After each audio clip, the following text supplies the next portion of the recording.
Upon seeing the title, I'm sure you have certain expectations about what I'm about to discuss.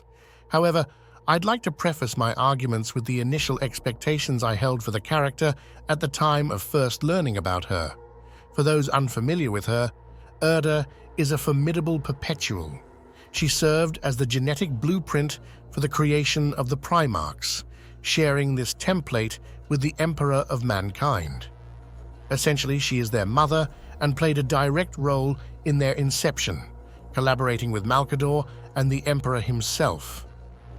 Initially, when I discovered her existence, I wasn't inherently opposed to the idea of the Primarchs having a mother, while acknowledging that such a concept would involve some retconning of the lore. The potential for a captivating addition to the overarching drama was apparent. Naturally, there were concerns about how this revelation would be handled, but if executed effectively, it could contribute a compelling layer to the narrative. Any semblance of optimism I might have harbored was swiftly shattered upon delving further into Erda's character and her integration into the narrative. To underscore this point effectively, it's crucial to bring another character into the spotlight, Amar. Amar played a pivotal role as one of the baseline humans responsible for the creation of the Space Marines. So integral was she to the process that they are literally named after her. As the Unification Wars concluded, Amar found herself disillusioned with the Emperor and the project she had helped birth.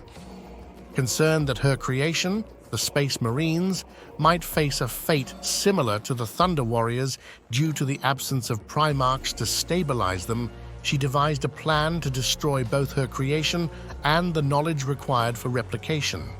However, the Emperor, foreseeing such a possibility, thwarted her designs, and she perished without realizing her intentions. Erda bears the responsibility for the scattering of the Primarchs, each of them stranded on distant planets, far removed from the Emperor's immediate reach, save for one supposed exception.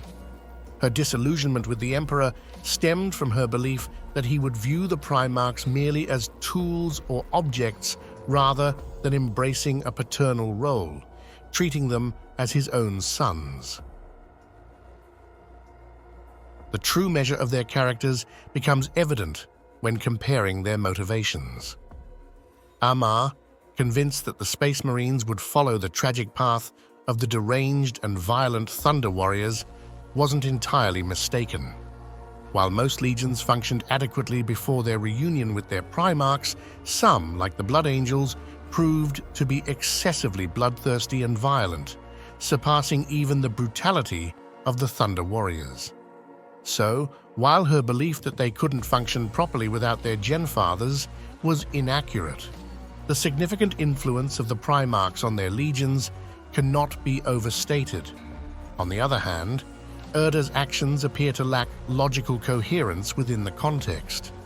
Even if her concern was for the future of her creation, intentionally subjecting some Primarchs to fates worse than anything the Emperor could have devised seems illogical. The most significant issue is that she can't plead ignorance as an excuse.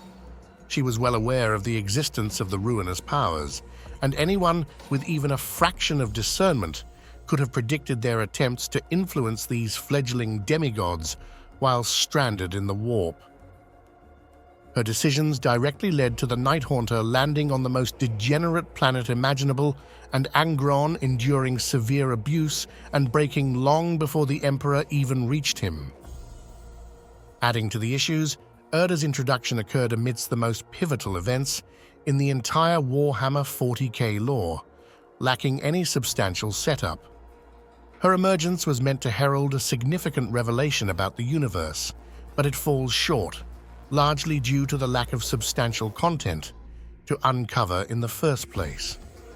Before her arrival, the belief was that the scattering of the Primarchs occurred due to a word-bearer named Argel Tal manipulating the Geller fields, permitting the Chaos Gods to intervene and disperse them across the galaxy.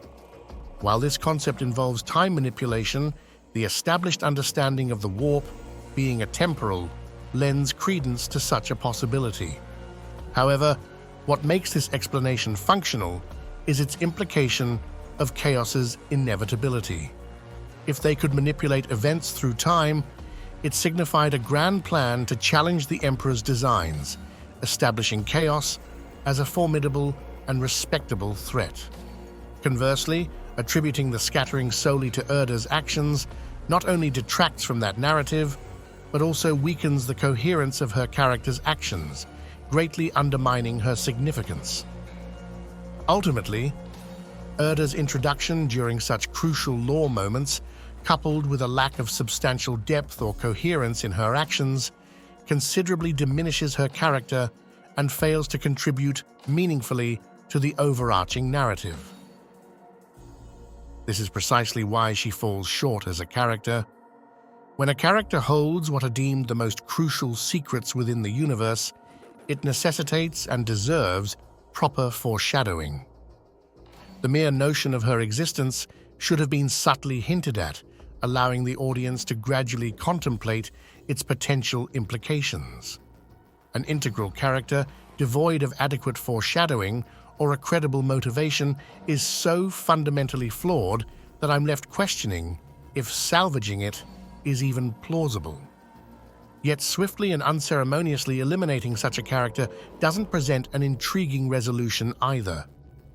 This leaves me inclined to erase her existence from memory, abandoning all the concepts and ideas she was supposed to introduce. In my view, the true essence of a revelation lies in the existence of a compelling mystery to unravel. Without proper setup, an introduction can feel jarring, potentially harming the overall narrative. However, these are solely my reflections. What's your take on Erda's character? Do you see her as a decent addition to the lore, or is she irredeemable in your eyes? Share your thoughts in the comments below. Let's engage in a discussion. As always, I appreciate your viewership. If you enjoyed the video, leave a like and consider subscribing for more content. I look forward to our ongoing conversations. Wishing you all happy holidays.